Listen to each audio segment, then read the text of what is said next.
slide over here for a minute.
Yes.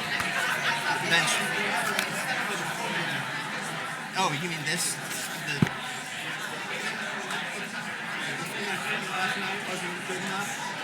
I don't know. I'm sorry. I didn't get an email from you last night because of that.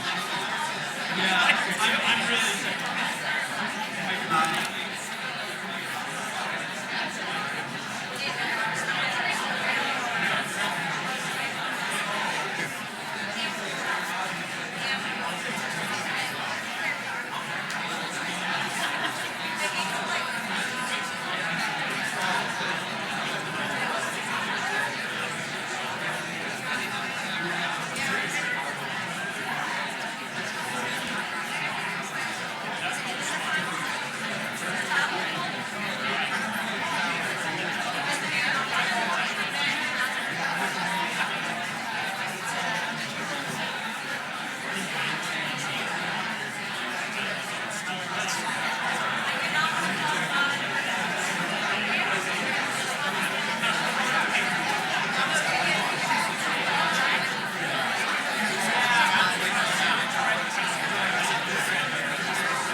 everybody.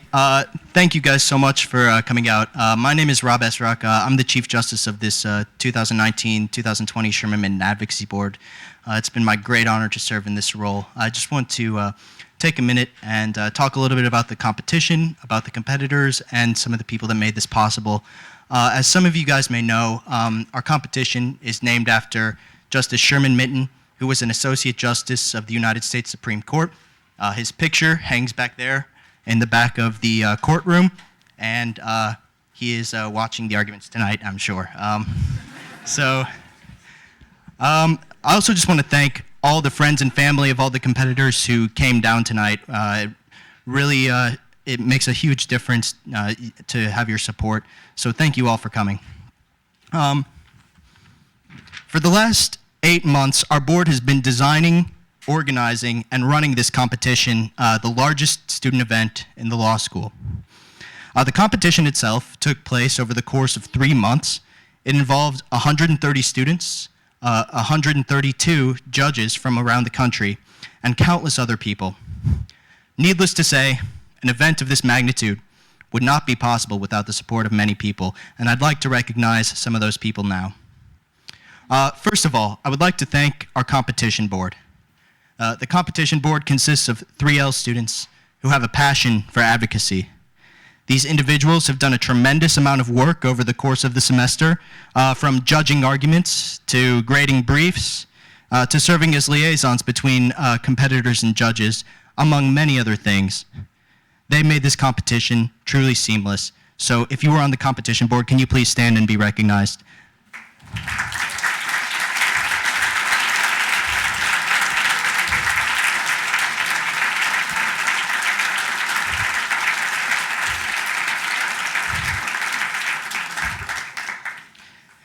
Next, there are several people whom I'd like to acknowledge individually.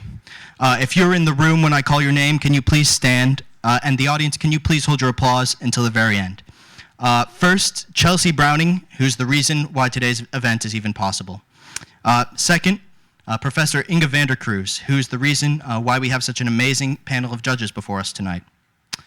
Dean Turchi, who helped us promote the competition and prepare for today's event. Marion Connedy, Paul Stiles, and Brian Seymour, who helped us with everything AV related. Libby Steinbach, who helped us with logistics. Professor Natalie Ram of the University of Maryland Carey School of Law, who offered her expert opinion and advice on drafting our problem. Dean Scott, Professor Tomaine, and Dean Parrish, who also offered advice about the problem and who graciously appeared in our podcast. Director Beck and Dean Ornstein, who offered their perspective and unwavering support. Adam Priest for writing a hilarious skit, which we will play for you later. And anybody else in the audience who may have judged the competition or served as a bailiff. Thank you all very much.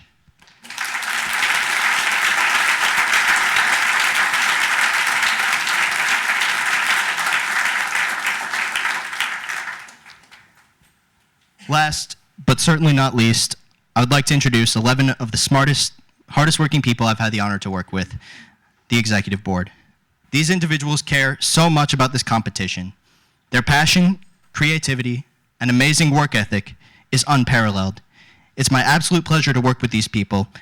Now, some of them are still doing their job outside and they're not in the room right now, but if you are in the room, if you could please stand and be recognized. Audience, again, I would ask you if you please hold your applause until the end. First, our Executive Advocacy Coordinator, Allison Hilmer, who manages the external competitions and runs our Mauer's annual mock trial and alternative dispute resolution competition. Next, our Executive Competition Board Coordinator, Seamus Appel, who manages the 28-member competition board, a tremendous responsibility.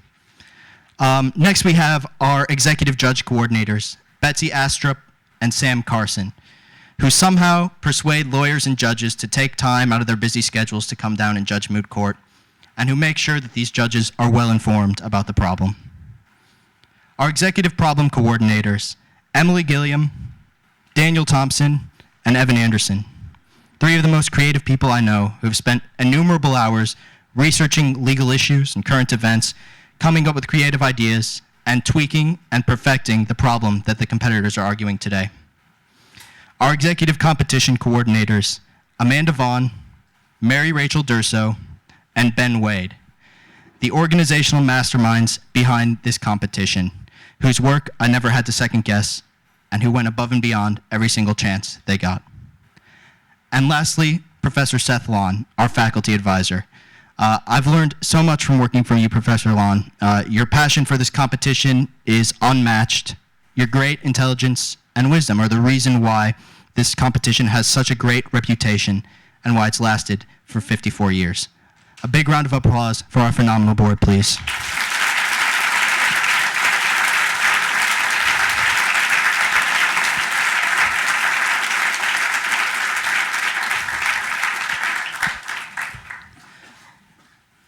This competition began in September when we released a case problem to the competitors. In teams of 2, they wrote appellate briefs, which were later scored. They then participated in 2 rounds of oral argument.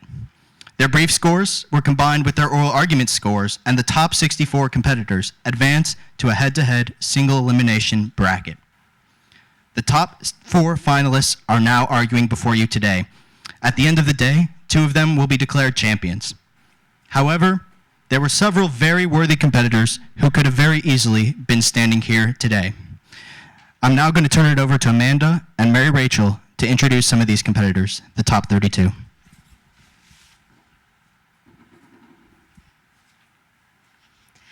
Hello, everyone, and thank you again for coming tonight. This competition would not have been possible without the 130 competitors who decided to participate in the 2019 Sherman Minton Moot Court competition. We saw some fantastic arguments throughout the course of this semester, and we would like to take a few minutes to honor today's top 32 competitors. As we call each person's name, please stand up and remain standing until the last person in your group has been called. We ask that the audience please hold their applause until the last name. First, the octo finalists, which are the top 32.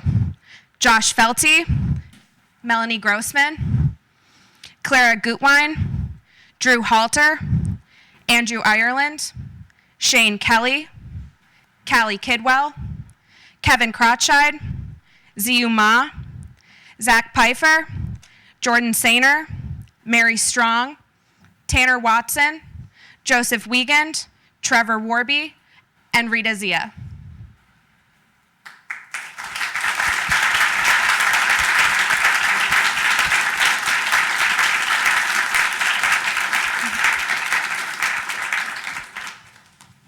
We'd now like to recognize our quarterfinalists, Shayna Galloway, Ben Burdick, Mary Kate Hetzel, Alex Pantos, Garrett Moores, Reese Sobel, Willow Thomas, and Alexa Wilson.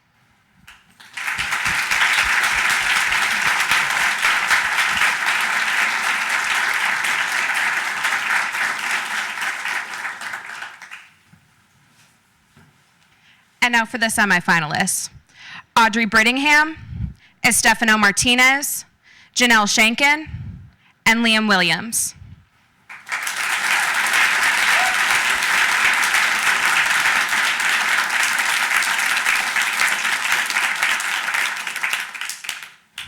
Again, congratulations to all of you on an amazing accomplishment. Additionally, we would like to refer everyone here to the program to recognize the names of the students who received both brief writing and oral advocacy honors, as these are also great accomplishments in this competition. And now we're going to pass it off to Emily and Dan from the problem team to explain what everyone's going to be arguing about tonight.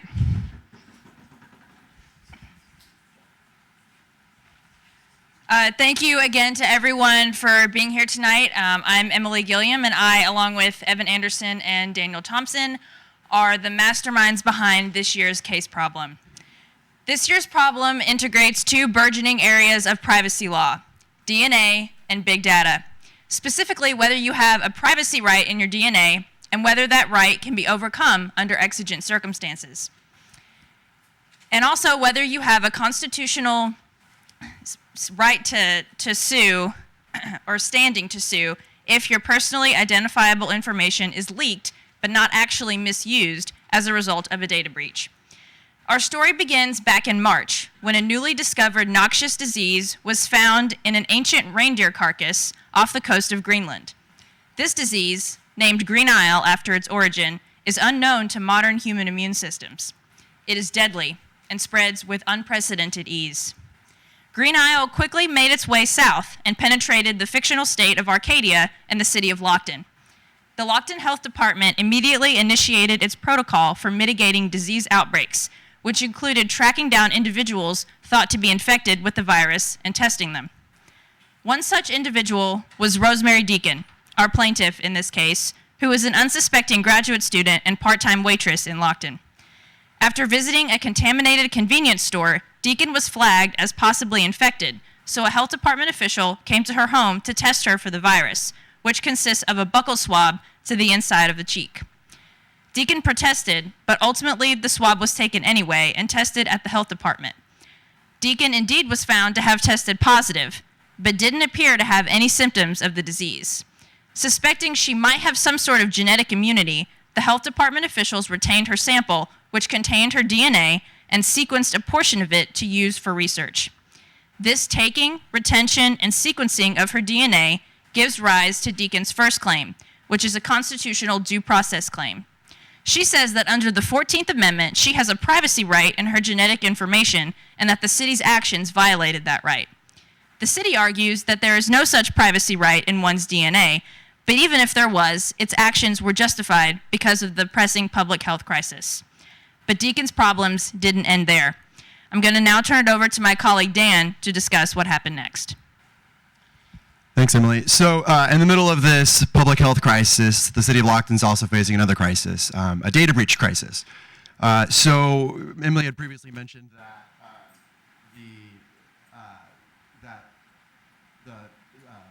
Officer Love had came to collect the information and then stored it in the city of Lockton's database. Well, before that, we have a character, the Grim Breacher, who had previously stolen two separate instances of another data breach. One at a hospital and at the other at the city councilman's office.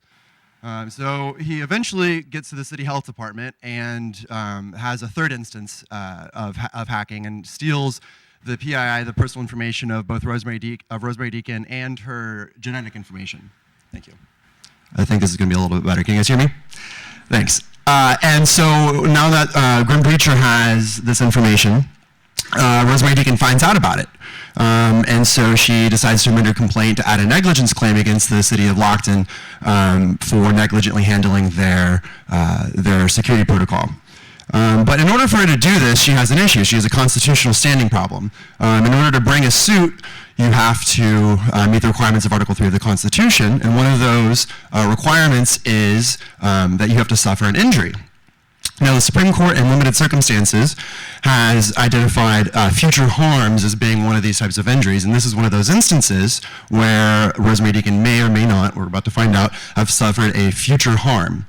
In order for that future harm to satisfy the Article 3 requirement, that harm has to be certainly impending. So Rosemary Deacon is going to argue that her harm, that being that the Grim Breacher has stolen her information, but hasn't yet stolen her identity, which would be the actual harm, whether or not that is certainly impending. So of course Rosemary Deacon will argue that that injury is certainly impending, and then the city of Lockton will argue the opposite, that it's not certainly impending. So in a moment you guys will hear those arguments. Also after those arguments, you're more than welcome to go outside. There'll be some hors d'oeuvres, but we'll also have a fun video to play for you guys that'll kind of encapsulate a lot of the themes from this year's problem. We put a lot of hard work in that video, so I hope you enjoy it. So Rob, I think it's up to you now.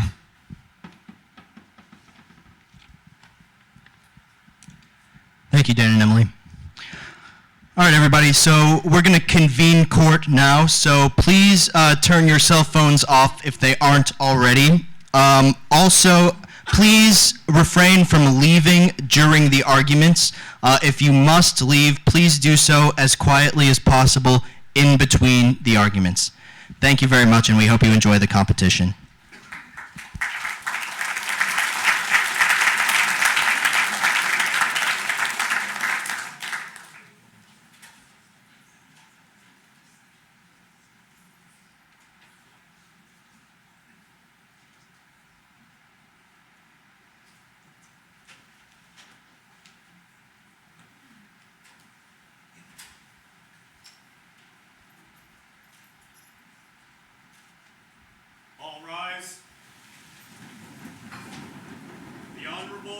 Chief Justice and the Associate Justices of the Supreme Court of the United States.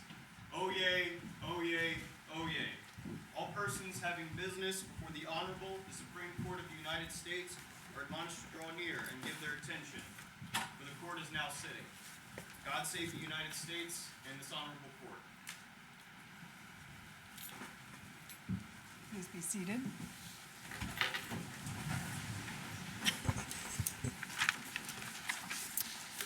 We are here today to hear the case, the City of Lockton, Department of Public Health versus Rosemary Deacon. Would the petitioner begin, please?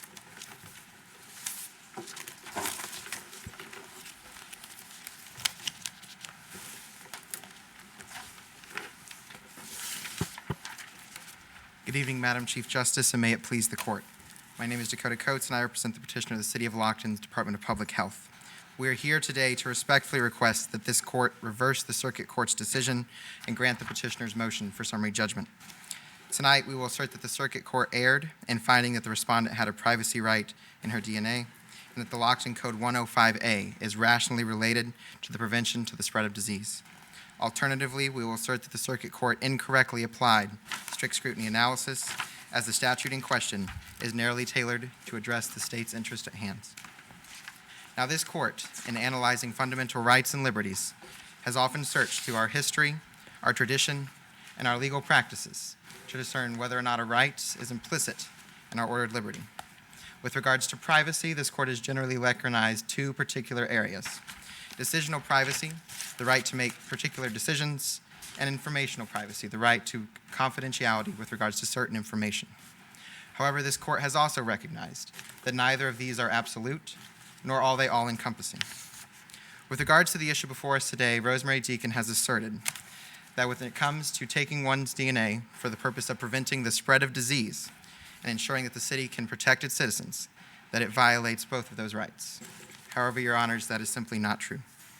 When we look to this court's own precedent in Maryland v. King, they found that a buccal swab does not violate the right to privacy. But wasn't that a very different kind of situation involving the Fourth Amendment and someone who had been arrested? It was dealing with an arrestee, yes, Your Honor. However, this court highlighted more accurately with regards to the buccal swab itself in analyzing that the reason that it didn't violate a privacy concern was that the buccal swab was a quick and painless procedure, that it required no surgical intrusions, it offered no threats to one's health or safety, it offered no trauma, and in terms of a general medical procedure, it was a minimally intrusive act. Do any of those factors have to do with privacy? It goes to the concept of whether or not the individual had their internal self violated.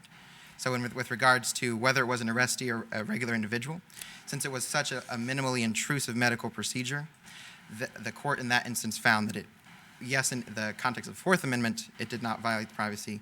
Those same principles would apply in general with medical procedures, Your Honor. Don't we have to look beyond here, though, since the DNA was taken from the swab and then sequenced? Doesn't that make a difference? So that would go to in part to the informational concept of privacy. With regards to the sequencing of DNA, this court has often found that when it comes to the collection of information with regards to medical records, in particular when they are targeted at preventing the spread of contagious diseases, that it rises to a separate level. That just because it is a general medical information does not mean that you are guaranteed to a particular set of protections. In fact, I would point to the fact that the respondent has highlighted various state and federal legislative actions to kind of highlight that we have this sense of genetic privacy in our country. However, that's not the full story. When we look to HIPAA and when we look to the 10 state statutes that the respondent highlighted in their brief, in every single one of those statutes, there is an exemption for non-consent with regards to the release of information for medical purposes, and a majority of those statutes provides a release for the ability to address the spread of contagious disease, in particular when it's deadly or lethal diseases in question. Well, one thing that's bothered me about this is it's one thing to take a swab to see if Ms. Deacon had a disease, the disease of this green Nile virus, whatever.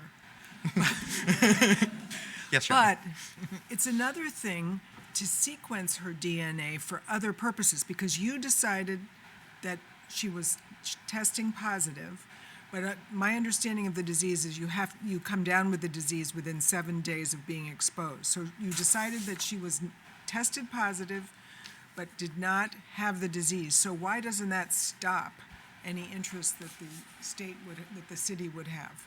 With regard to the test, she was positive for the disease, but was not showing symptoms of the disease. And so on that basis, the city continued to enact in its duties under Lockton Code 105A towards the efforts of preventing the spread of diseases. So it was that once we found an individual who is showing that they are able to be positive and yet not succumb to this lethal disease, it allowed for the opportunity to, again, fight the spread of this disease by trying to attempt for a cure. So the sequencing of the DNA was not for any other purpose than the continued effort to prevent the spread of the disease. It wasn't... Counsel, it seems to me like you're really mixing apples and oranges. But what I'm particularly interested in this case is, doesn't this really boil down to Ms. Deacon's fundamental rights as guaranteed to her by Roe versus Wade and Griswold versus Connecticut? Are you in reference to the general right to privacy, Your Honor? Yeah.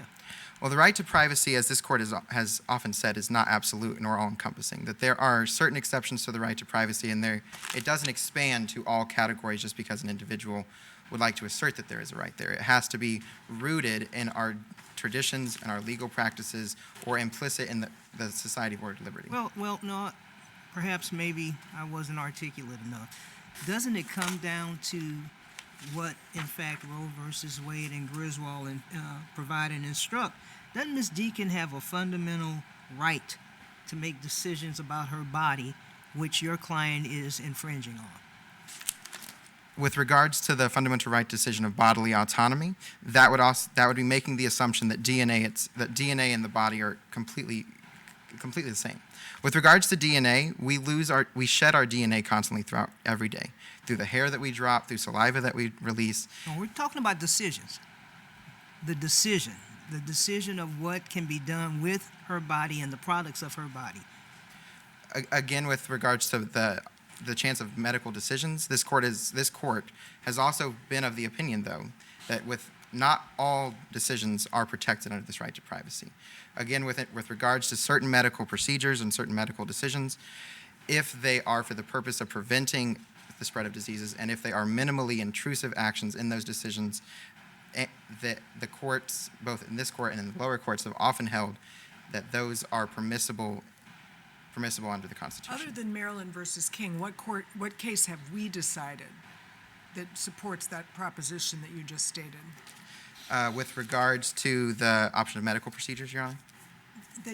That would support your idea that they can require Ms. Deacon to give up her DNA. It's not that she has voluntarily shed it somewhere, but that you can force her to so-called voluntarily give up her DNA and have it be sequenced. Well, there is not a case on point for DNA. The case that I would point to would be Jacobson v. Commonwealth of Massachusetts. In that particular case, the Supreme Court was analyzing the use of health laws with regards to mandatory vaccination. So whether or not they could make the decision to vaccinate an individual. In that case, the Supreme Court held that it was permissible under the Constitution. In particular, they looked to the fact, again, that it was heavily rooted in the basis to prevent the spread of disease, and also that it was enacting a higher level of deference to the legislature, as this court has held multiple times when it comes to these prevention and spread of diseases. And in that case, was it that there was no privacy interest, or that ultimately they were able to show that this was a narrowly tailored way of achieving a different compelling interest? Because it seems to me the extent to which it prevents disease or not goes to whether or not this could pass strict scrutiny, not to whether or not there's been an invasion of her privacy. In that particular case, it was that they did not find a right to privacy at all. But moving on to your... Well, which circuit would you recommend us to look to with regard to the appropriate medical privacy holding that would apply to your client's case? We would ask you to look to the 10th Circuit with regards of the decisional privacy, or the informational privacy, and then the 9th and 6th Circuit with regards to the decisional privacy. If we applied the 10th Circuit case, how do you win? So the 10th Circuit case limits the release of medical information to only that information which would open up an individual to public discrimination. In that case, it rose to the level of fibromyalgia. The 10th Circuit has similarly looked at other particular statuses. The most prevalent would be one's HIV status, in which they found that did not open up an individual to the level of discrimination necessary to violate that. And Why wouldn't her potential immunity based on her DNA open her up to more public scrutiny here, and therefore you would not prevail? Your Honor, that would be operating under the assumption that an individual would be able to look at a broad sequencing of genetic information and be able to discern what those indicators mean. The city's experts themselves, on page 44 of the record, have highlighted that that their experts themselves struggled to go through decoding the DNA and going through that analysis. Is there anything in the record that decoding was listed in the files that were actually stolen? The Results of it. So you said somebody wouldn't be able to go through and figure this out, but was that already in the files that were stolen? There was an abbreviated note of a possible immunity, yes, Your Honor. So wouldn't that work against you? They would, again, on that as a basis of discrimination, I think that immunity would not rise to the level that the 10th Circuit has often required for that discriminatory purpose. To move on back to your question with regard to strict scrutiny analysis, we would argue that this law would also be able to sustain the strict scrutiny. Counsel? Yep. In that vein, how can you suggest or establish that Section 105A is in fact narrowly tailored when it actually authorizes DNA collection sequencing, which has no relationship to disease prevention? Respectfully, Your Honor, I would disagree. It has been common practice with the revolutionary technology of DNA to utilize DNA markers in terms of genetic predispositions and genetic information that would point to an immunity to be able to synthesize a cure. General research here. We're talking about the interest in preventing, what is it, green Nile disease? Yes, Your Honor. Green That has to be the narrowly tailored purpose here, right? Yes, it goes towards the end. Doesn't, to the extent that 105A actually allows the city to collect and sequence DNA, which actually has no relationship to stopping the immediate spread of the disease, isn't that broader than what the city is entitled to do? Well, there are two parts to that question. With regards to synthesizing the DNA to establish a cure would be the pinnacle of preventing the spread of disease. If we were able... No, you're forgetting one piece, immediate. It might be the pinnacle sometime down the road, but I believe it needs to be to prevent the immediate spread of the disease. Yes, Your Honor. With regards to the general collection overall, the statute does permit the germane... And I'm out of time. You may answer the question. Yeah, you may finish. It does permit the collection of information germane to the spread of disease. And so if we were able to have this information from Rosemary Deacon for indicators of immunity and be able to compare that to other immune individuals, it would be beneficial to an overall analysis. Thank you. Yes, sure.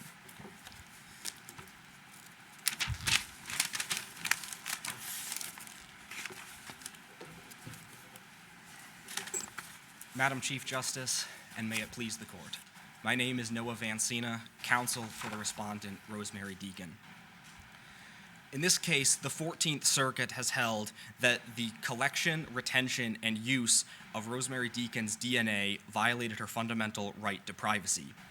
The judgment of the 14th Circuit should be affirmed because it fits clearly within this court's precedent as a logical extension of what this court has already held about the right to privacy, and the statute at issue here does not pass strict scrutiny.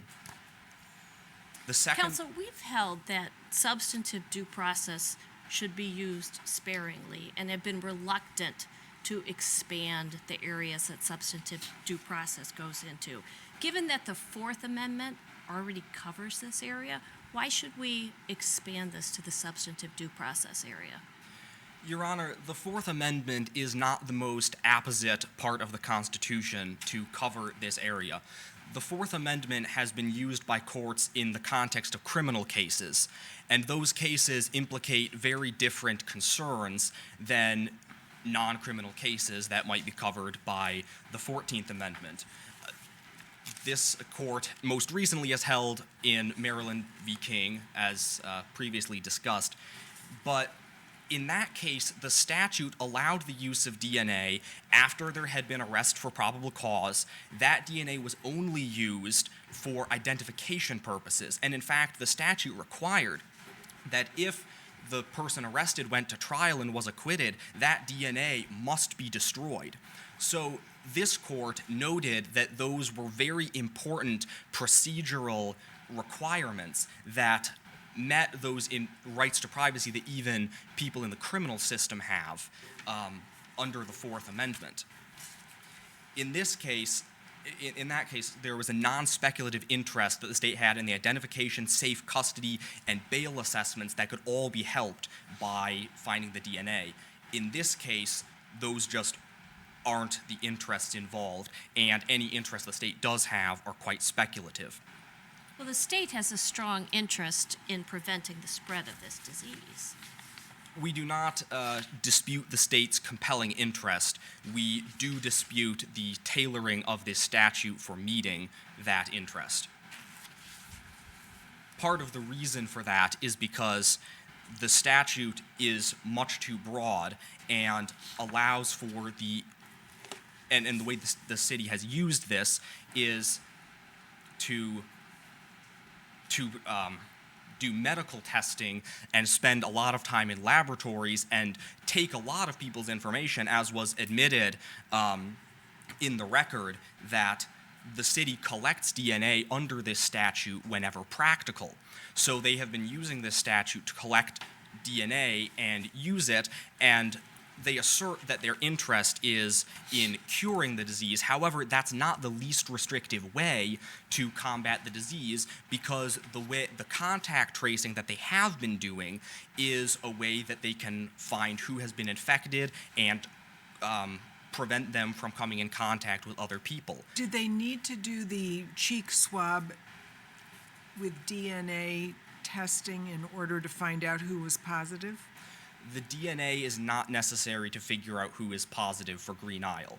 The DNA, especially in this case, the city is interested in it because they believe that Rosemary might have an immunity to Green Isle, and they hope to use her DNA to perform research. So does the record indicate that the cheek swab was used for determining whether she was positive, but not through DNA sampling, through some other test? I mean, what was the purpose of the cheek swab, other than to decide whether she was positive? Is there some other way to determine whether she was positive? Your Honor, the dispute here is not necessarily that the city needed to determine whether she was positive for the disease.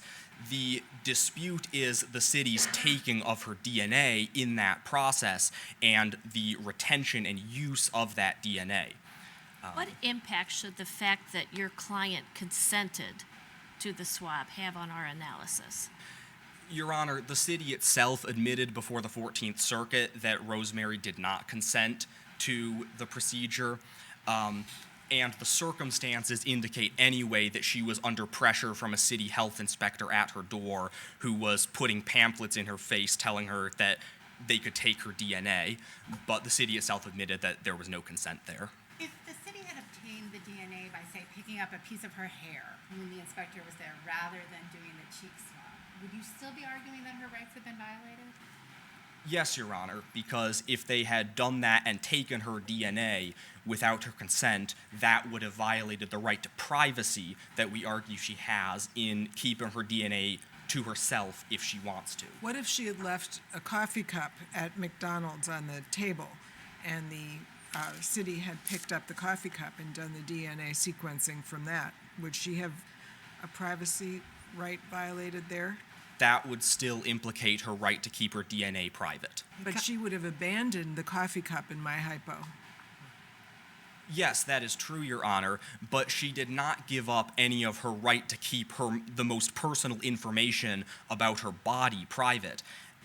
What's your best case that's been decided by a court for that principle in my hypo? Is there a case? Not that I'm aware No one's of. thought of that one. Yes, Your Honor. And- This and is a so- very new issue. Sort of following up on that, counsel, you keep harping on your client's right to privacy, but which circuit's approach to medical privacy should we adopt here? Your Honor, Which circuit's approach to medical privacy is consistent with your position? many of the circuits have held that there is a fundamental right in privacy to medical information. So, but what we would say is that DNA is such a new and special category of medical information that the approaches that the circuits have taken to other types of medical information are not exactly what is needed in this case. So, for instance, the Third Circuit's approach in Westinghouse, is that the standard we should use? The Third Circuit's approach would be a better standard. It certainly holds a very high standard for medical records, which is appropriate. DNA, however, is the most personal medical information that we can have because it determines almost everything about our physical bodies, and it can even reveal present and future conditions that we have. If they had collected the DNA, but done it in such a way that there was no identification back to her, some sort of totally anonymous, de-identified, this is DNA that seems to show a surprising resistance and we need to analyze this with no way to connecting it back to her.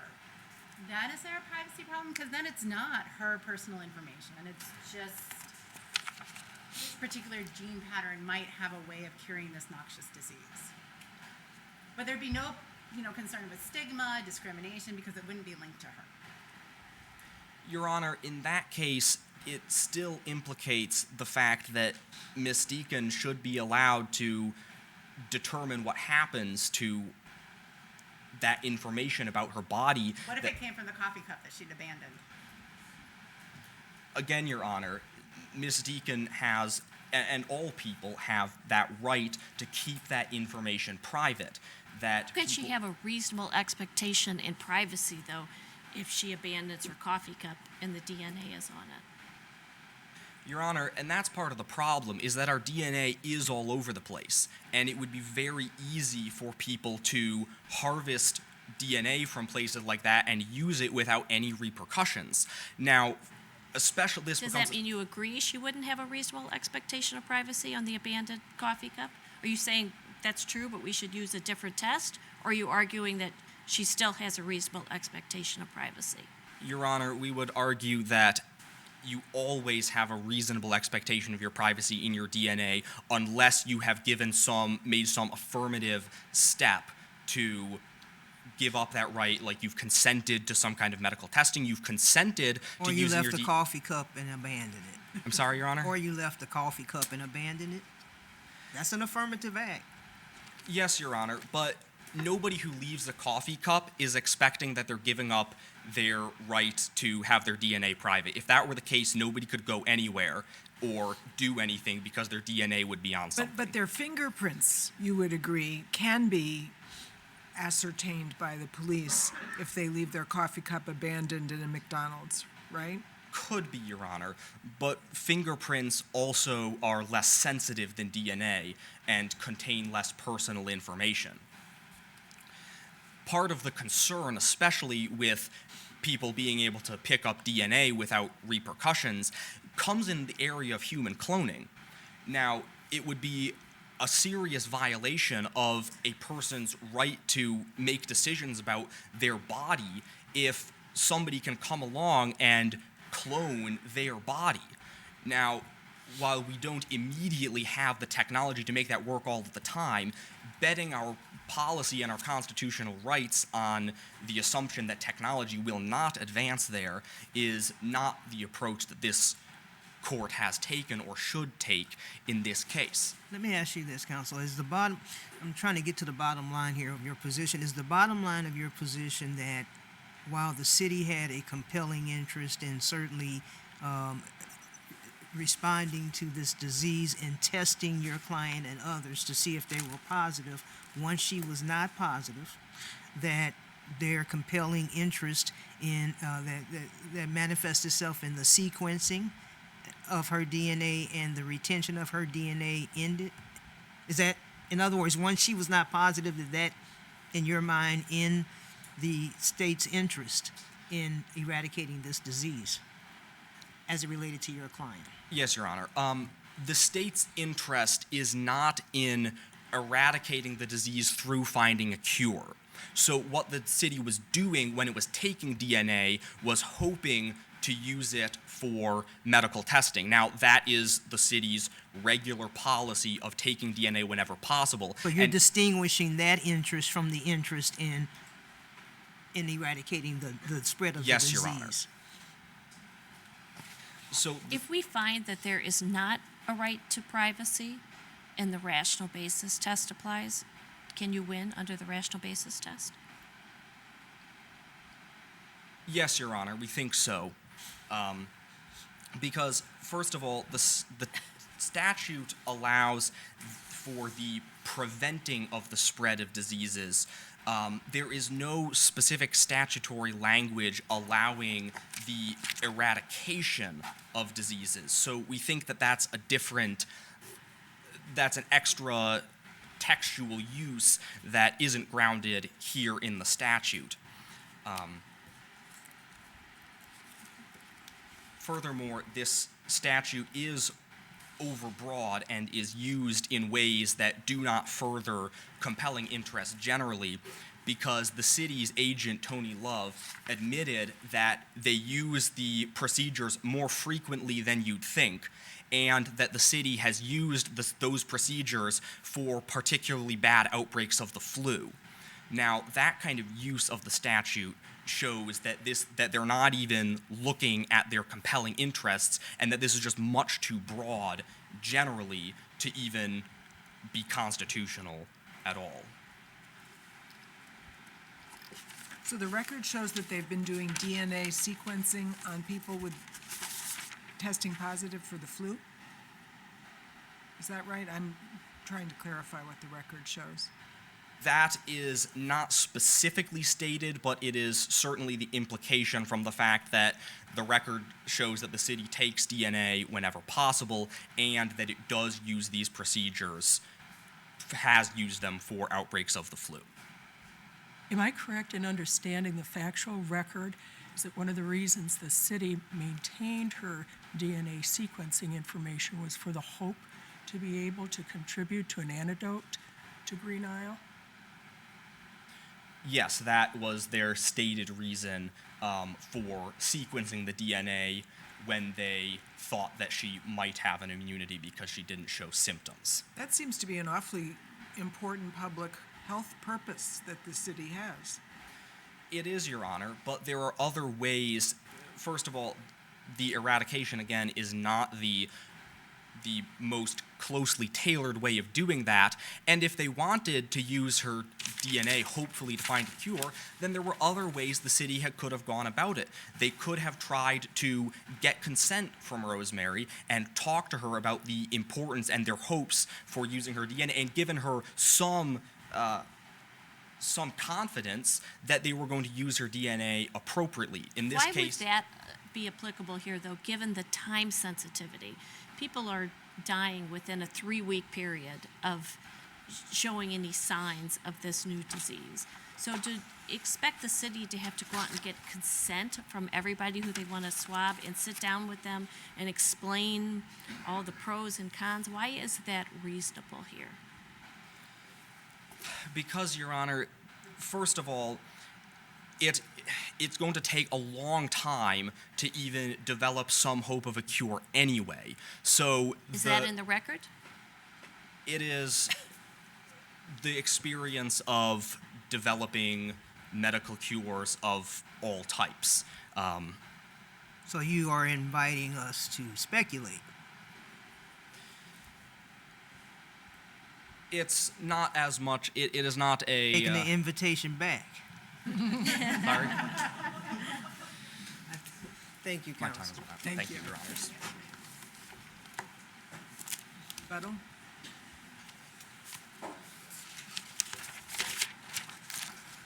Your Honors, I will spend the remainder of my time addressing the strict scrutiny analysis issue. As my friend on the other side highlighted, the city is utilizing contact testing for this statute. contacts tracing, my apologies. Under that method, we are ensuring that the individuals who come into the impact of this statute are only those who are at risk of either transmitting or have come in contact with this disease.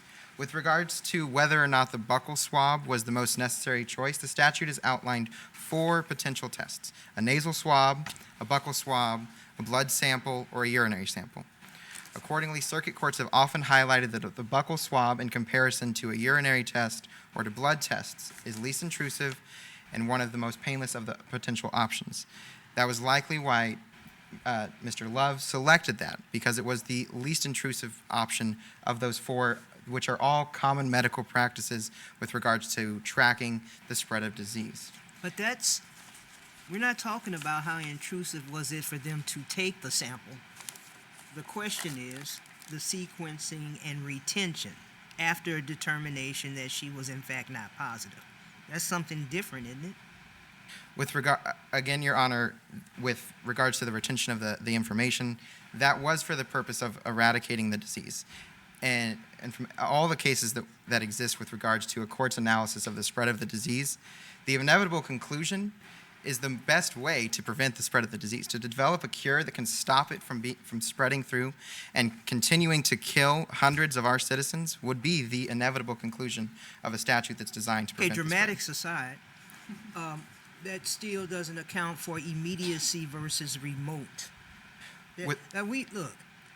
We all continue to hope and cheer for the eradication of cancer.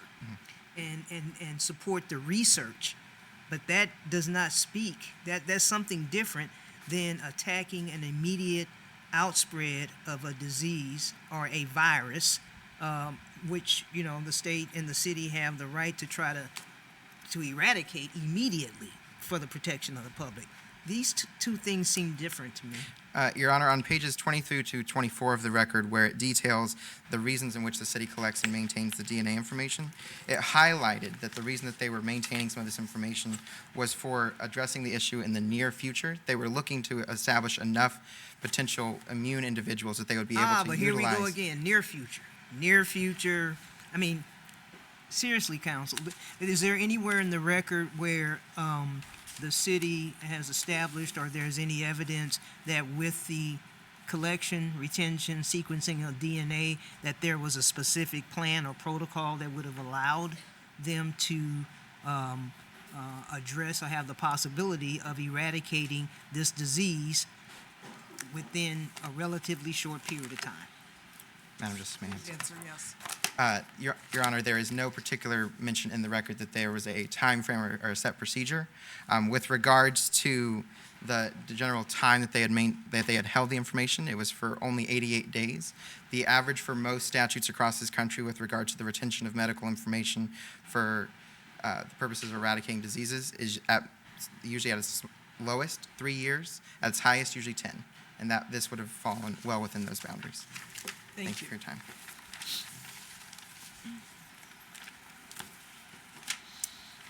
Ms. Sears?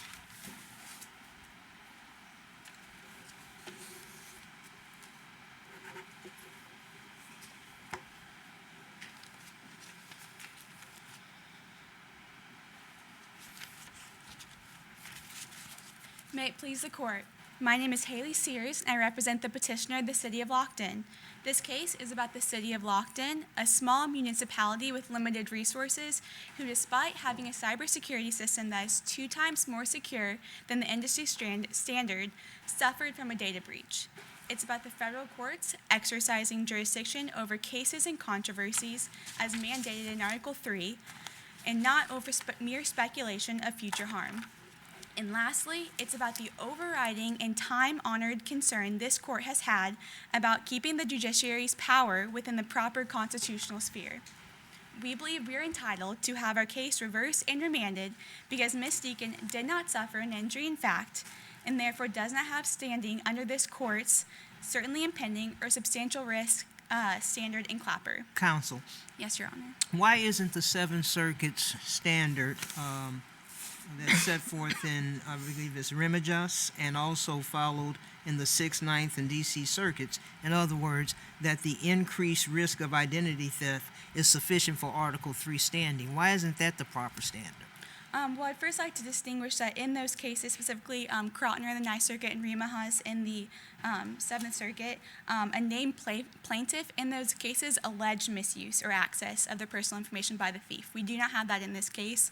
Ms. Deacon is not alleging misuse, but rather the future harm of her injury. But isn't she, in fact, at risk? We know the information is out there, correct? Yes, Your Honor. Once your information is out there and you are exposed as a result of a hacking, assuming that negligence can be established, but aren't you harmed at that point?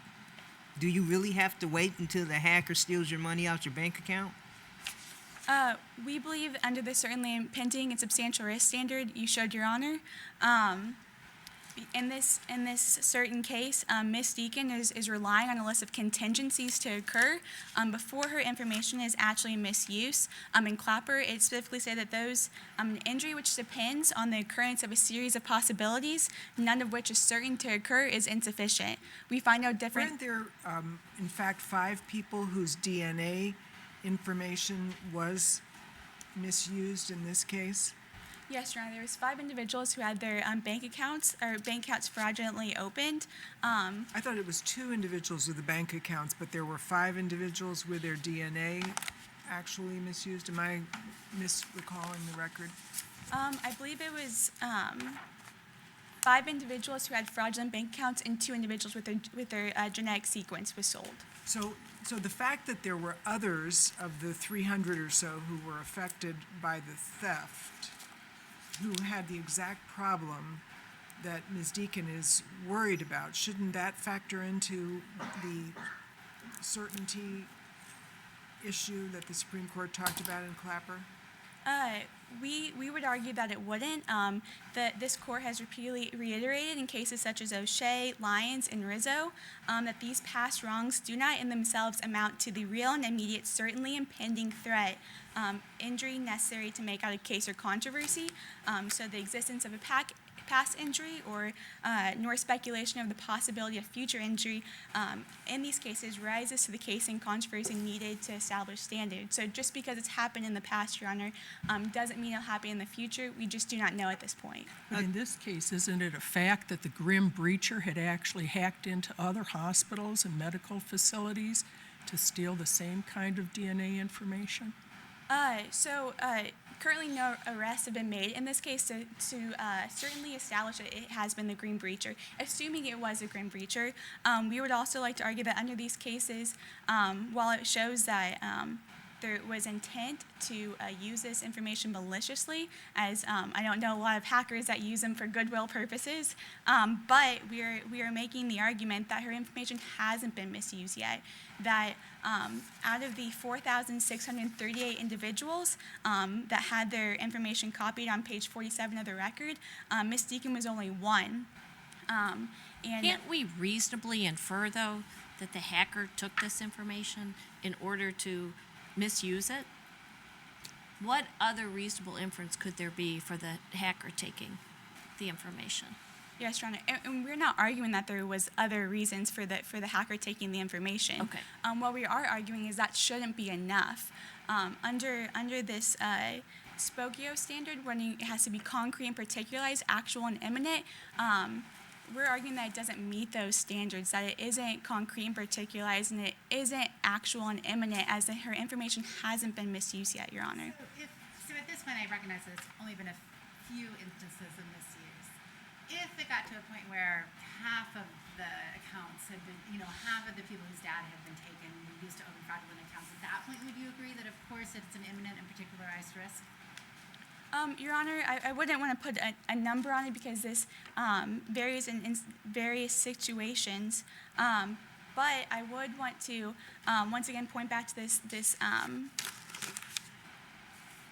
court's decision in Lyons, in which the only way in Lyons that decided that a past wrong could meet the real and immediate, certainly impending standard, was if the defendant could show, or the plaintiff could show, that it always happened, or that there was a mandate that regulate it to occur.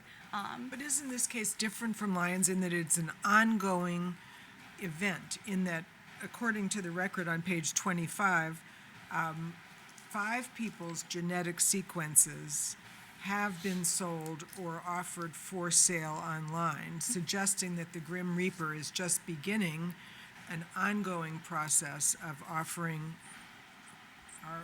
all of the people affected, including Ms. Deacon's situation, to have their genetic sequencing disclosed. Yes, Your Honor, and we would once again point back to the contingencies that have to occur. Ms. Deacon relies on the likelihood that the thief will locate her file in the 4,638 files, read the notes therein, understand the abbreviations, understand the potential economic value, and then misappropriate her genome to malicious ends. It's not certain that any of these events will occur, let alone the probability of all 5 is even less. Isn't Deacon the only one, though, that has the medical notation in her medical records that she's a possible source for immunity to this disease? Yes, Isn't she Your the Honor. only one? And so anyone filtering for that? Right, and does that would not target make, her. I'm sorry, I'm sorry, Go Jan. ahead, go ahead. Does that fact not make her potential immunity, make it more likely that in fact her genome will be misappropriated and sold to medical researchers or the pharmaceutical industry? In both of your honors, I would definitely agree with you if we had information that her file had even been accessed or opened or looked at, but we don't have any of that information. We don't know that even he has seen the possible abbreviation in there, nor understood it, nor even opened up her file. Yet. But they have, I mean, it's not, it would be, I get your argument, and I think it would be a little different if we had no information, or if we had no information that that any of the hacked information had been used or viewed. But we do know that that has been accessed, it has been utilized, and with these other factors, it just seems to me that it makes it more likely, in fact, that particularly the market for medical research, that it will be. So I'd like to distinguish Ms. Deacon's case from other decisions in this court, specifically in Monsanto and in Scrap, in which the alleged future harm met the certainly impending and substantial risk standard that I'm arguing for. In these cases, these harms were readily attributable to the government action, and this is key here. They were not waiting on an independent actor to intervene. In these cases, it was just the first domino in a row was hit, and we were just waiting for the rest to fall down. But in both Clapper and Lujan's, when referring to future harm, this court stated that plaintiffs cannot rely on the unfettered choices made by independent actors not before the courts. Counsel, let me ask you this, though, as it relates to Clapper. Yes, Your Clapper Honor. did not abrogate the substantial likelihood standard and Krotner's credible threat standard. That was not abrogated by Clapper, was it? Would you mind rephrasing the question, Your Honor? Sure. Thank you. You mentioned, or you referred to this court's decision in Clapper. Would you agree that Clapper, however, did not abrogate or do away with the substantial likelihood standard that's set forth in previous case law, or the credible threat standard of Krotner? In other words, that those standards are not inconsistent with Clapper, are they?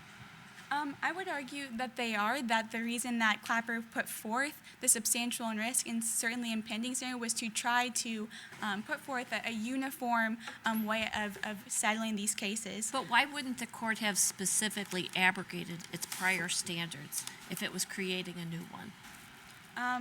That, Your Honor, I just don't know. I can't speculate why the court did that, but I would adhere to this certainly impending and substantial risk standard of this court, since it is the highest court in our country, Your Honor.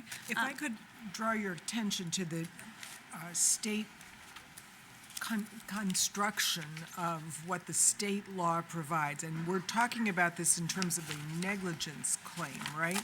So why shouldn't we, under the Erie Doctrine, apply the full negligence law of the state, which does define this as a valid claim, and therefore there should be standing, even though we apply federal Article 3 principles. Yes, Your Honor. In Hollingsworth v. Perry, this court analyzed a similar issue, dealing with whether they should apply a California law as it was interpreted by the California Supreme Court. In this certain instance, we're dealing with the same type of issue in which... Was Hollingsworth a diversity case? It couldn't be because it was the state of California versus a person in California. Your Honor, I'm not quite for sure how they were getting into federal court, but the Supreme Court here found that they didn't meet the particularization. And I don't want to focus on the particularization requirement, but I do want to look behind and what Hollingsworth v. Perry, the justices, were really discussing. Here they were balancing the difference between the federal interest and the state interest. But shouldn't it make a difference if it is a diversity case that under Erie, we apply state law? Under Hannah v. Plumer, yes, Your Honor. But when the U.S. Constitution does not control and Congress hasn't legislated, then the states, laws of the states necessarily govern. But here the U.S. Constitution does control, and therefore this court is bound to apply Article 3 standing. In Summers, this court specifically said that Article 3 standing is the floor to get into federal courts. Could this claim be brought in state court, the negligence claim? Yes, Your Honor. Ms. Deacon could bring this action in Arcadia courts. So any disposition that we make in this particular case would not preclude under res judicata principles a subsequent action in state court? I do not believe so, Your Honor. And doesn't it matter? You're asking us to apply Hollingsworth, but that did involve particularization, not the concreteness. Doesn't that matter here? Your Honor, I'm about to run out of time. May I answer your question? Definitely. Thank you. We believe that because in Spokio you need it to be particularized and concrete. I mean, it's like peanut butter and jelly. You can't have one without the other. And so we would put... I like this. I might disagree with that. Okay, that's for another day. For me personally, you can't have one without the other. And so under Spokio, it needs to be particularized and concrete, Your Honor. Thank you. Thank you.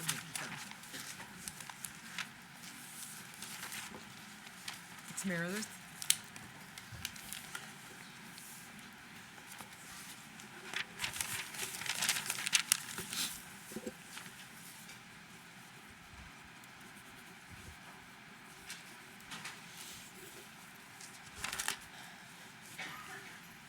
Madam Chief Justice, and may it please the court. My name is Celia Meredith, and I represent the respondent, Rosemary Deacon. We are here for a harm that deserves redress. In June of this year, the Grim Breacher hacked into a third server in Arcadia, putting the sensitive information of thousands of Arcadians, including Rosemary Deacon, at risk, threatening their livelihoods, their safety, and their peace of mind.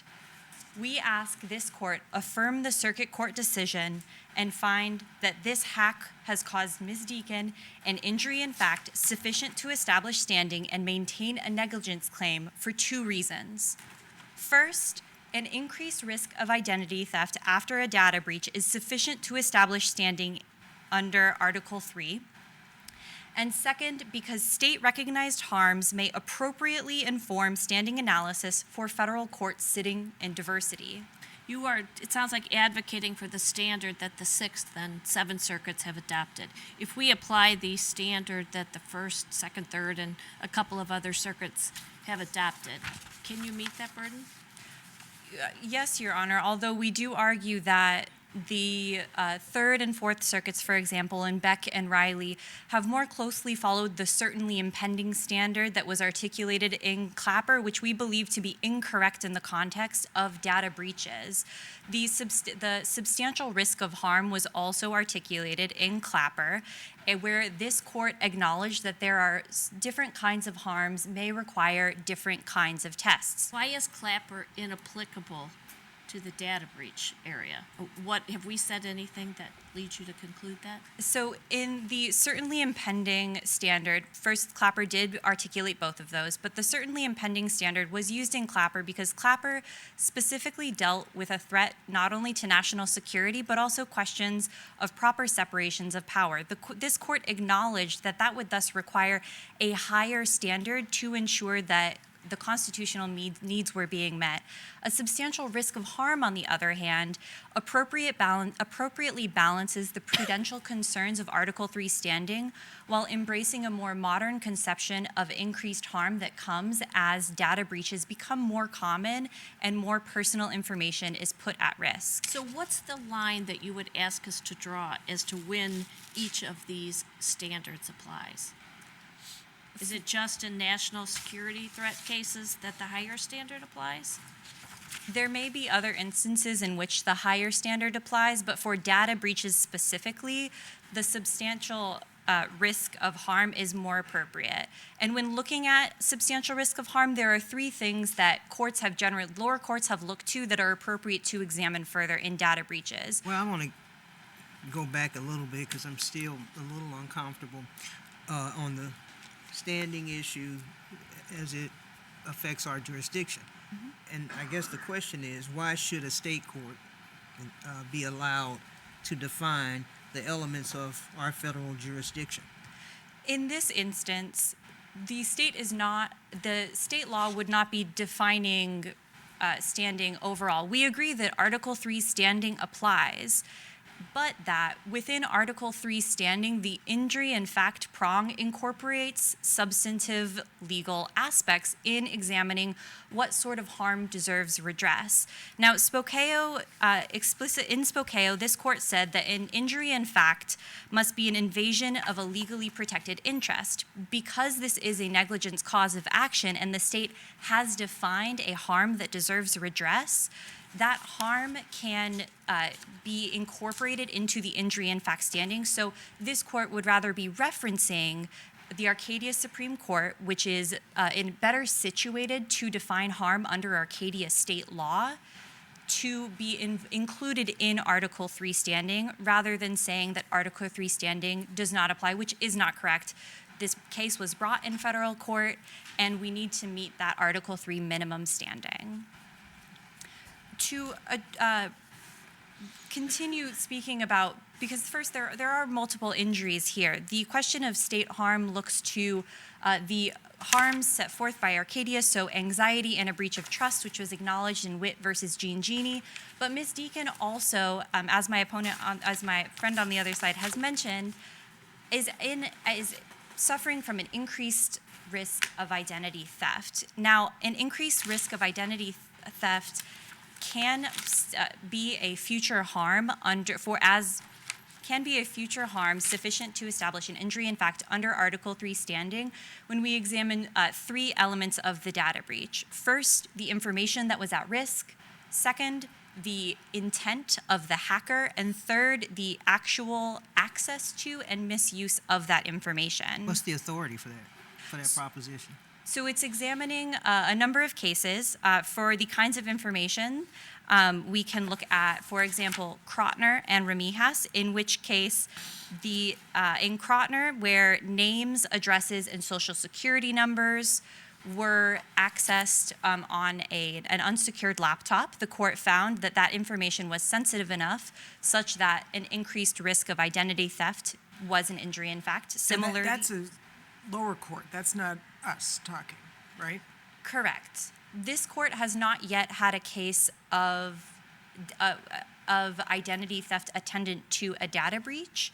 And so by looking at the lower courts, we can examine how individuals can show a substantial risk of harm, which is meeting a test that this court has set out. So adding more details to the test that this court has articulated by looking at the lower courts.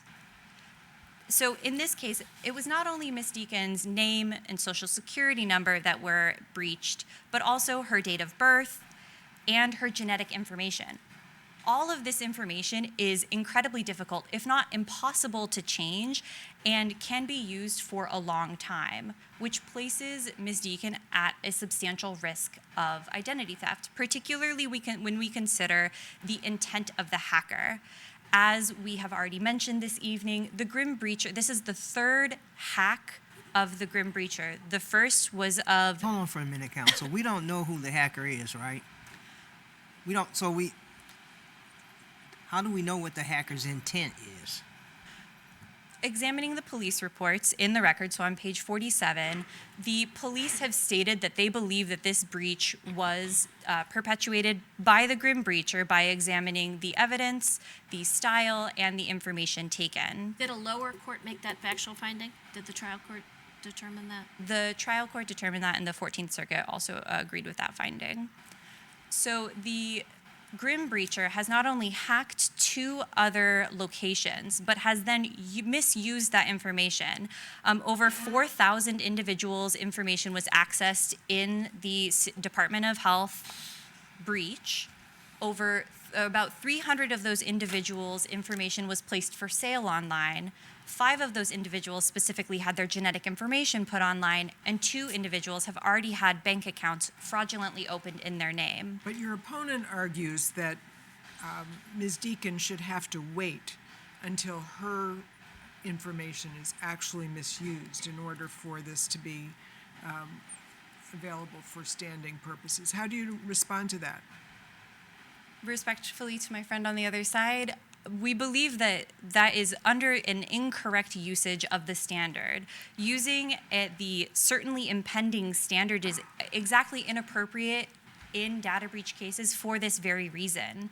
To leave people until their information has already been misused leaves them with very little redress, and also means that if years down the line, if that's how long it takes, the grim breacher finally sells Ms. Deacon's information and the statute of limitations has run, the city could very easily say, well, we're very sorry for your loss, Ms. Deacon, but there's nothing we can do about it. So wouldn't this, Sorry, go ahead.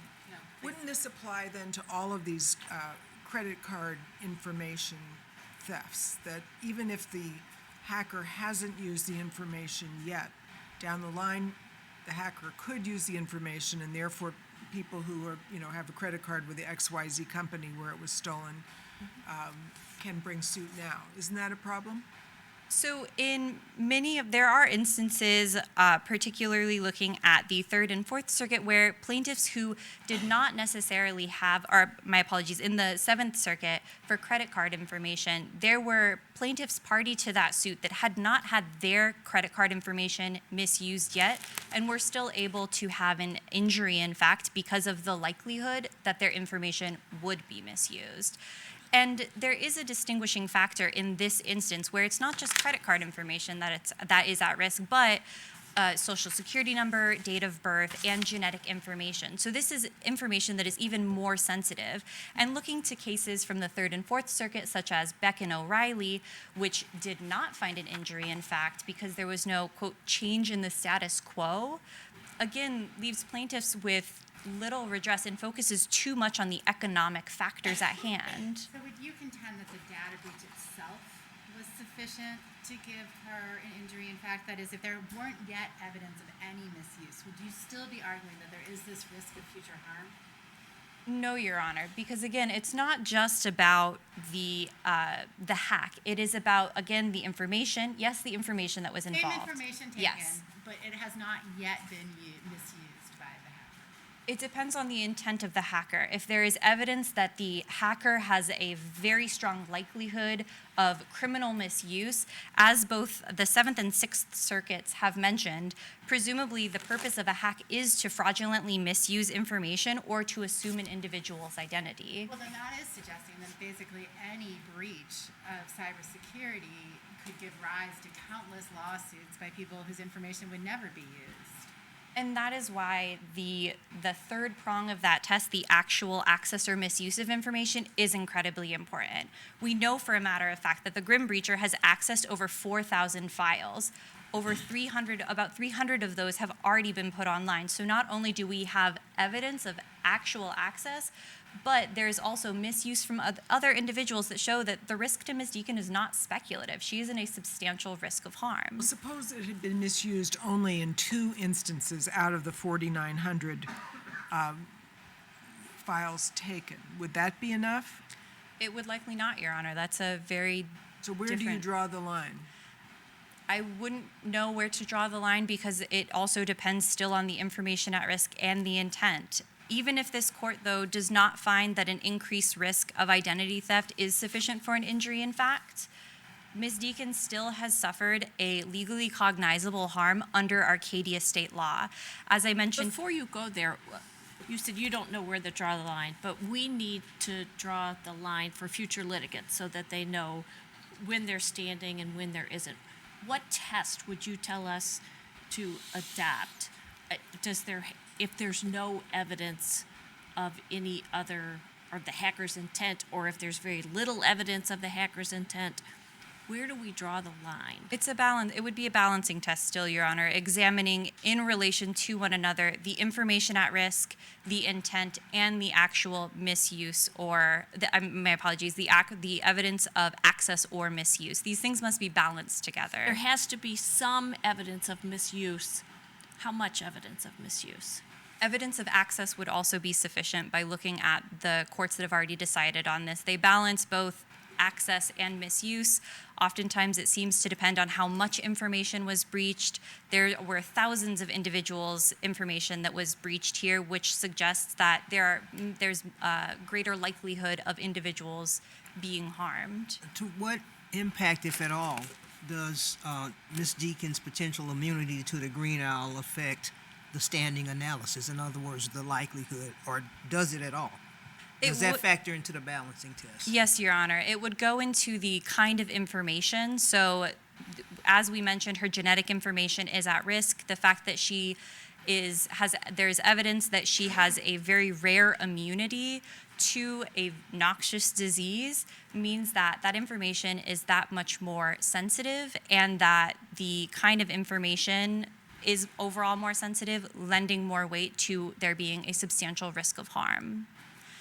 Now, as I mentioned earlier, examining state-recognized harms does not say that Arcadia standing law supersedes Article 3 standing law. That's not how federal courts work, and that's not what we're arguing for. We're simply arguing that for a federal court sitting in diversity, the court will look to federal procedural law and state substantive law. As I mentioned, injury in fact incorporates at least some substantive aspects when examining the kind of harm that deserves redress. Have we ever allowed state law to define standing in federal court? To define standing? Right. No. To support standing, yes. For example, in Cantrell v. City of Long Beach and in Spokane, the court also acknowledged that injury in fact must be a legally protected interest, which may be supplied by state law. For the foregoing reasons, we ask that this court affirm the 14th Circuit. Thank you for your time. Thank you.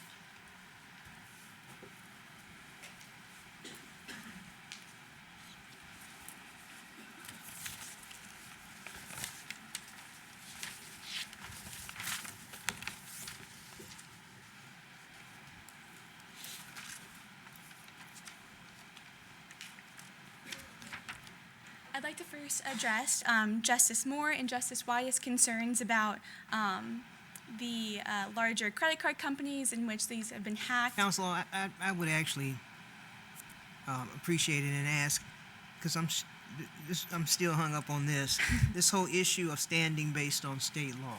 Yes, Your Honor. Your opposing counsel just indicated that there is a distinction between state law defining federal jurisdiction and federal jurisdiction being supported by state law. How do you respond to that? I would respond by having the court look to in town of Verona, in Trebur, in Makarova. There's a Second Circuit, a Northern District of New York, which was affirmed by the appellate court, and then another Northern District of New York. The plaintiffs here asserted that they had standing under a New York law, and that because they have a clear cause of action under state law, standing cannot be eliminated by removal to federal court. The court held that plaintiffs are incorrect. Although states are free to grant private rights to bring generalized grievances in states' courts, state law cannot overturn Article 3 limits on federal court standing. We would argue that the injury, in fact, is an irreducible minimum of Article 3 standing.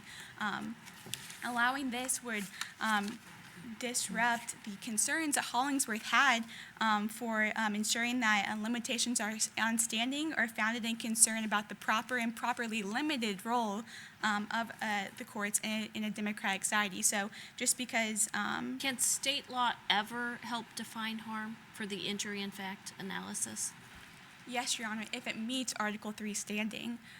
We don't argue that states can't create their own laws, that they can't, but there's a reason why sorry, may I finish my question? There's a reason why state laws and the state Supreme Courts do not have to apply Article 3 standing. Both of the courts are created separately for a reason, and because Article 3 standing isn't mandated in the state courts, the federal courts are bound to casing controversies in Article 3. Thank you, Your Honors. Thank you. Thank you all for your thoughtful arguments. The court will adjourn and deliberate on this case, and we will be back shortly. All rise. Please remain standing.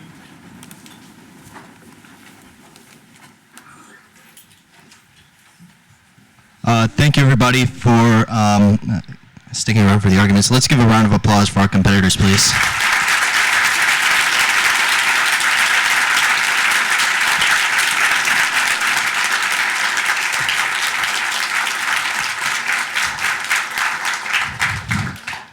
If you were a competitor in this year's competition, you're probably going to want to stick around. We have a special treat for you. We have a video commemorating the moot court problem this year. So trust me, you won't want to miss it.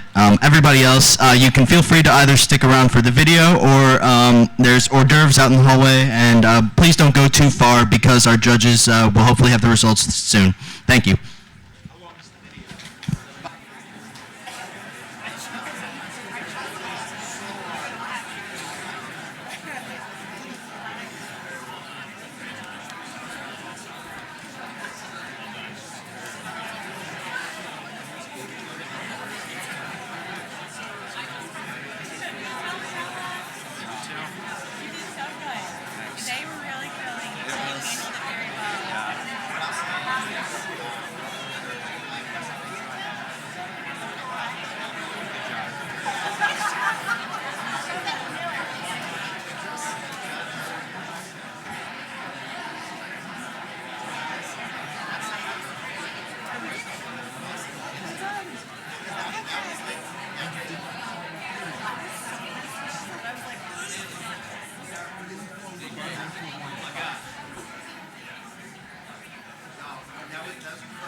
An officer took a DNA sample. It was a simple swab of her cheek, which Rosemary did not consent to. What the police found out was that they were right. Rosemary did, in fact, have green isle virus. What nobody expected, though, was that Rosemary remained in good health. Apparently, she was immune from the virus, the only recorded instance of immunity thus far. Afterwards, a legal battle began, in which Rosemary sought to protect her DNA as her property, while the authorities argued they were entitled to use her DNA for the greater good. Making things more complicated is that a hacker, nicknamed the Grim Reacher, stole data from the authorities and sold it on the black market. Now, we take a closer look and hear from the people involved in this case. We should note that our normal investigative journalist, Samuel Chan, has fallen ill from the virus himself. Instead, we have Robert the Bruce, whose only qualification is that he happens to be the son of the owner of this TV station. Thanks, Mom. And welcome to my brand new show, Between Two Arcadian Ferns. You know Dasher and Dancer, Donner and Blitzen. But my next guest is perhaps the sickest, most contagious reindeer of them all. His name is Rangifer Pterodontis Dentis Tarantula. Please welcome Rangifer Pterodontis to the show. Thanks for having me. Really happy to be here. Great, you're welcome for being here. Now, I thought Rangifer was a girl's name. That's more of a modern thing. Back where I came from 50,000 years ago, so it was usually a boy's Ms. Rainford, I have to say, for an extremely sick and contagious 50,000-year-old reindeer carcass, you actually look pretty good. Thanks, I really appreciate it. Just trying to take care of myself, make sure I'm eating well, all that good stuff. What's your secret? Well, like I said, diet, super important. Moss, various lichens that grow along. Gotta love lichens. Yeah, they call it the paleo diet nowadays, but it's more current back 50,000 years ago. Speaking of self-care, why did you want a murderous rampage? Is it because the young reindeer used to laugh at you with hard names? No, actually, I was extremely popular in high school. I had a lacrosse team, jazz bands. I had a bunch of friends. Jimbo, Maxie, Lars. No, that's good buddy Lars, good friend of mine. The high school was great. Did you know Santa? It's actually a common misconception. Santa is not real. Neither are talking reindeer. Touche. So, what's next for you? You have another city in mind? I'm thinking about going to Tampa. It's pretty nice this time of year. Want to keep this whole self-care, relaxation, R&R ball rolling. So thinking beach. Hey, I will warn them. Well, thanks for stopping by, and good luck with your disease. Thank you. Great meeting you.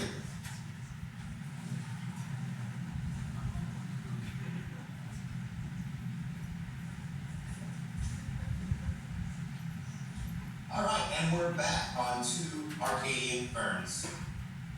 Our next guest is Rosemary Deacon, the plaintiff. Welcome. Thank you for having me. You're welcome. So, two first names. Your parents must have been pretty rich to be able to afford that. And how much did your parents pay to have the be your middle name? I'm from Ohio. They met at the Ohio State University. Obviously. So, anyways, what's all this fuss about? Someone took your saliva and now you're all mad? It's not about my saliva, it's about my privacy.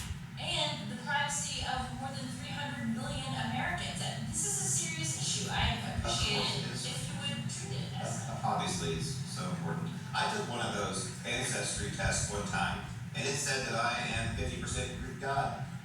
Well, I actually had a DNA test, and it turns out I'm 100% that person who's immune to green isle virus.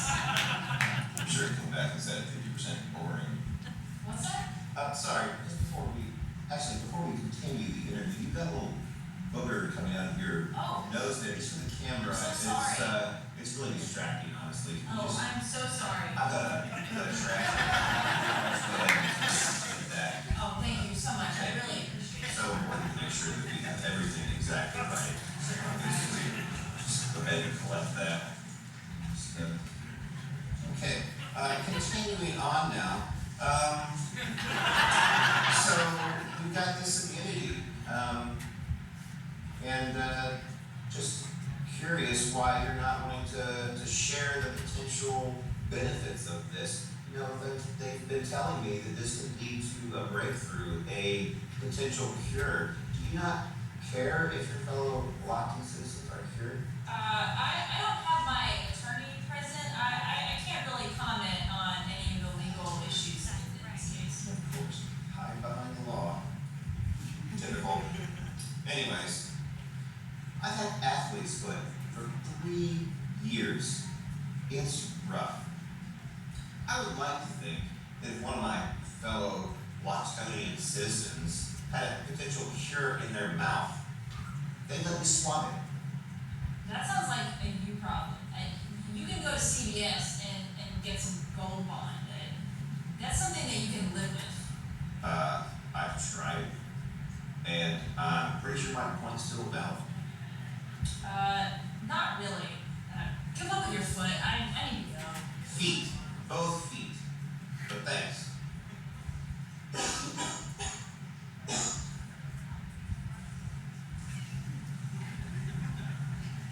You're alright, bro? Yeah. Alright. And welcome back to to two arcading ferns, where we are between them. My next guest is Italian that also has the green eye virus. You might know him from the college bars around town where he looks older than everyone else. He looks familiar, but you don't know why. Please welcome Mike. Good to see you again. Wait, do you know me? Yeah, of course. You're that guy. I think You're the guy. Oh. Cool. Alright, so I understand you have the green eye virus. I do. Yeah. You tested positive. And you look terrible. I guess I've been feeling kind of funny recently. Are you worried? About what? The virus. No, my mom, she always used to tell me, she had this saying, and it goes, tell me something, boy. Aren't you tired? Trying to fill that void? Or do you need more? Leaning hard, trying to keep it so hardcore? Yeah, so is your mother Lady Gaga? Mike? And that's all we have for tonight. Good night.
seated.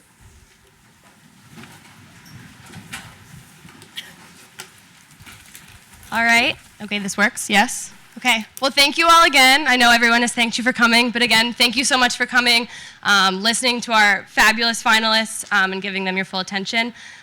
Before we introduce you to our esteemed panel of judges, I wanted to do just a quick thank you to Professor Inga Vandercruz for all of her hard work and dedication recruiting and contacting and getting everything to these judges. So if we could give her a round of applause, that'd be great.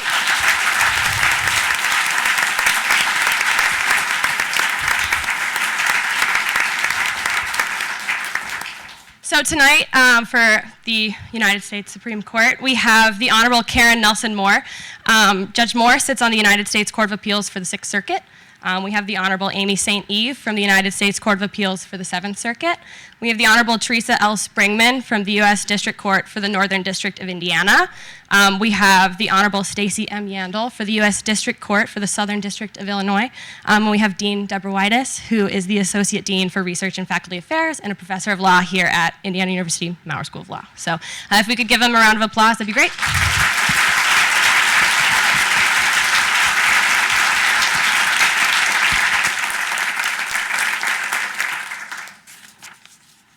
We wanted to give our general comments first and to say our congratulations to all four of you. You each did an excellent job. We were impressed with your poise and your ability to answer questions that we threw out at you. And we were trying to be like the U.S. Supreme Court, where the justices even interrupt each other and don't let counsel answer a question before the next question comes, which puts you all in a difficult position in that regard. But we thought that you each answered questions very well and were not flustered by our sometimes opaque and difficult questions. And other times we throw softballs just to see whether you can catch them. One general comment that I'll make, and then we're going to go down the row of comments from each of us before announcing the two winners, is I think one thing to try to do is to come up with some kind of conclusion at the end of your timing. Now, we made it hard for you because we were asking questions till the very end, but when your orange light goes on, you know you've got just a few minutes left. Trying to think of a way to make a persuasive argument, tying it all together is a good thing to do. But you were all very polite to us and asked for permission to answer when the red light went on, and that's always a good thing. And of course, we always give you permission to answer our questions. It's the question of whether we give you time for your own intent. So we certainly, I think in some of the rebuttals, we were taking charge of the time as opposed to letting you use it. But I thought it was excellent, and you each have a great opportunity as advocates in your future. So congratulations to all of you. I would just say, I was totally impressed by all of your command of the information, the issues, the facts, and just you knew your material. And I think that what you demonstrated was something that I always emphasized with my law clerks and that I did with the associates in my office when I was in practice. It's not enough to know the what. If you know the why of the what, you can always modify, because then you're applying the analysis, and all of you all did a good job with that. You demonstrated that you didn't just understand the law, but you understood the why of the law, so that when we threw you a hard ball, you were able to pivot, and I thought that was excellent. I agree. You were each excellent. You should be proud. We are certainly proud of you, and you should be proud of yourselves. I was really impressed with how you were able to really answer and address our questions, not just be stuck to some script that you wanted to stick with, but you listened to our questions, which is the first thing you have to do, and you answered the questions. And even when we were firing a couple of questions at you at the same time, you were able to come back and address each of the questions. I also want to commend the rebuttals, because you did exactly what you're supposed to on a rebuttal. You didn't come up and try to re-argue everything. You addressed what seemed to be the key points during the main argument. So great job. Each one of you did an excellent job. I want to compliment you on your command of the record. You knew the facts, the underlying facts with regard to the scenario, and you were also able to pinpoint into the record specific pages to tell the court where we could go to find the information that we were inquiring under. You all kept good eye contact, whether it was to the speakers, one of the judges, or just as you were presenting your argument to look across the entire panel and to keep it interesting and to keep us focused on you and what you were saying. I thought that was well done by each of you. I think you were very polite when you, if there was an issue with regard to the timing of the question or the presentation of a question from one of the judges.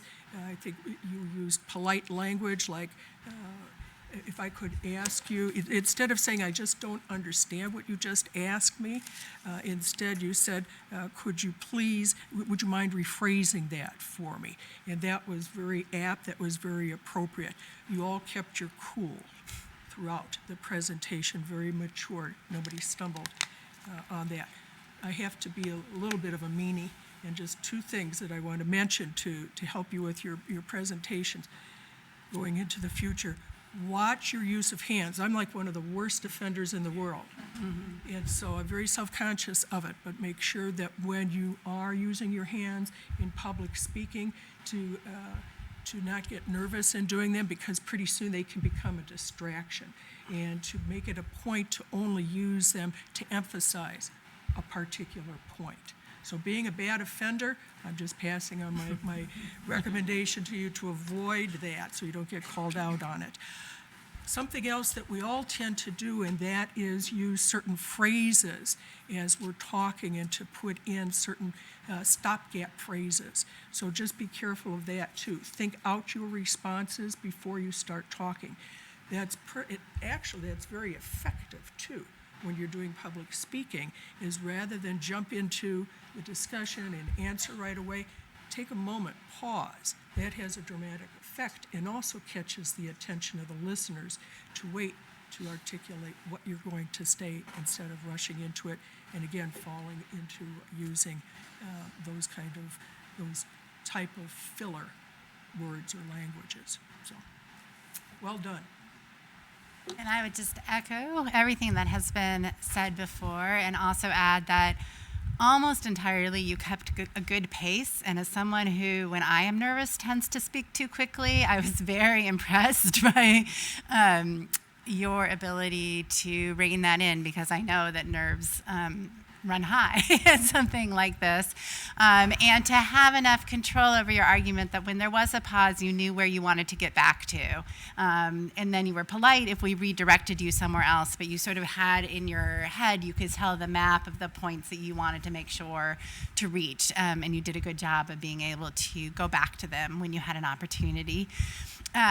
So well done, and I will just add that as someone who was filling in for a judge, I myself was nervous about being on a panel with judges, which just reminded me about how scary it is to be in your position, and so really phenomenal job across the board. So we congratulate everyone. We understand that our role is to pick the top two advocates tonight. And so we, being obedient civil servants, we did that, but it was a tough choice, and I think everyone deserves congratulations. But we picked the top two as Ms. Meredith and Mr. Coates, and we congratulate the two of you for reaching the absolute pinnacle, and congratulate the other two of you for a job very well done.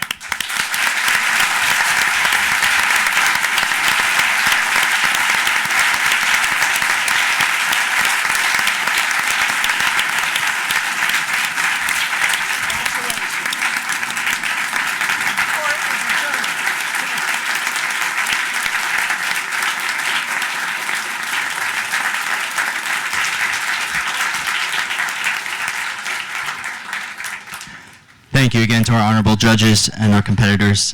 Thank you, everybody, for coming out. Have a great rest of your night. I'm sorry. Finalists, please stay around for photos.